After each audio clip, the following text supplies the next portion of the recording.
Welcome to this explainer on the architecture of financial sovereignty. We live in a world that sells us this incredibly beautiful, intricate illusion.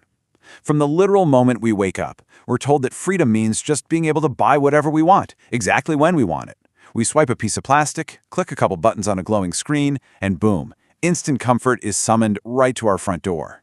But if you take a step back and really look beneath the shiny veneer of modern society, you'll start to notice something.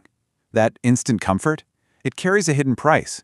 It doesn't just cost you money. It costs your peace of mind. It costs your freedom. And because of that beautiful illusion, so many people are living inside an invisible prison.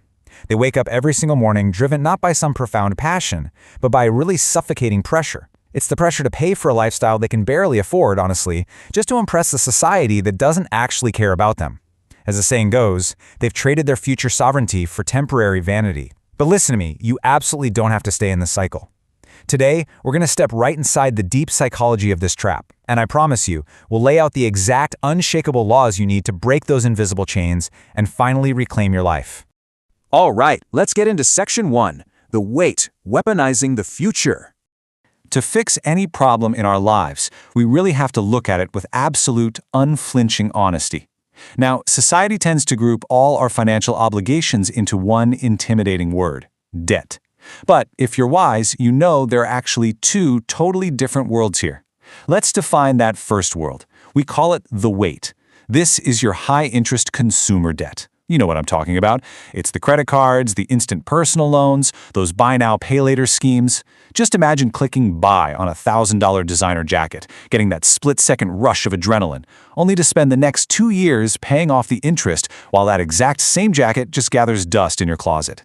When you use borrowed money to buy things that literally lose their value the second you open the box, you're doing something incredibly dangerous. You are weaponizing your future against your present. You're telling your future self to work harder, sweat more, and tolerate crushing stress just so you can look successful today. Ultimately, it's a compromise of personal integrity. True wealth only begins when you firmly refuse to buy things you don't need with money you don't have. Which brings us to Section 2, the tool, strategic leverage. So let's step into the mindset of the 1%. People who build lasting wealth, they don't fear obligation. Instead, they master its geometry. Notice the really deep contrast here. The weight weaponizes your future just so you can look successful today. But the tool, strategic leverage, does the exact opposite. It acquires cash flow, it builds your freedom. The financially sovereign simply do not use debt to look rich. They use it to become genuinely free. So you're probably asking, what exactly are they using this tool for? Well, they borrow cheaply at low interest rates, strictly to acquire assets that either hold their value or generate consistent cash flow. Think about it like using a low-interest business loan to buy a commercial oven. Suddenly, your bakery can double its daily output and triple its revenue. They use strategic leverage to buy real estate, to fund scalable businesses, or even to acquire specialized knowledge that multiplies their earning potential for decades. They know the math. If the return on what you buy is higher than the cost of the money you borrowed, you've essentially created a machine that builds wealth for you while you sleep. But, and please hear me clearly on this, doing this requires intense internal discipline. It takes absolute clarity and a massive growth mindset. Because if you don't have the internal control to manage this tool, it will inevitably turn back into a weapon against you. Let's move on to Section 3, reclaiming the margin, the silent shift. So how do we actually step out of the trap? How do we stop the bleeding? I'll tell you right now, it doesn't start with a lottery ticket, and it doesn't start with a magic trick. It begins with a silent, fundamental shift in how you measure your own life. You have to strip away all those other metrics society tells you to care about.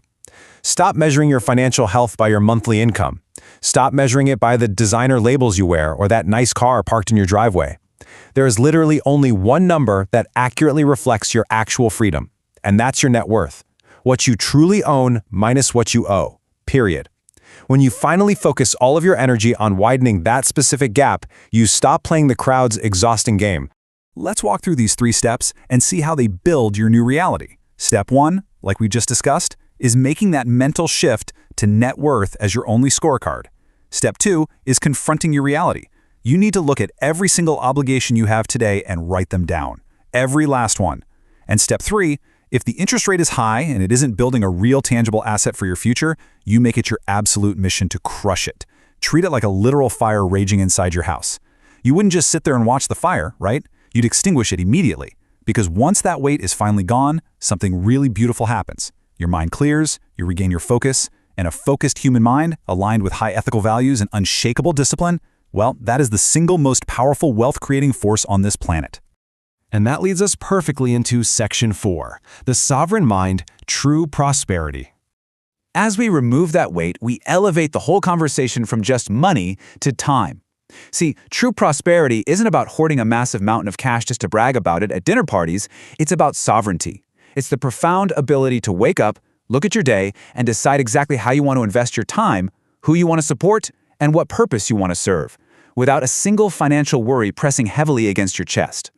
When you align your financial systems with absolute integrity, quiet patience, and deep purpose, you start to build an empire that time simply cannot decay. This is the true path of wisdom. It's slow. It's beautifully quiet, and it absolutely requires you to bravely stand apart from all the loud, chaotic noise of consumerism. I really want you to remember these truths whenever you feel that heavy pressure from the world, trying to push you to compromise your standards. So we've explored the traps, we've looked at the tools, and we've covered the unshakable laws of financial sovereignty. But having the knowledge is really only the beginning. So I want to leave you with one final thought as we conclude this explainer. When the chains are finally broken, when all that noise fades away, and your time finally belongs entirely to you, what will you build with your freedom?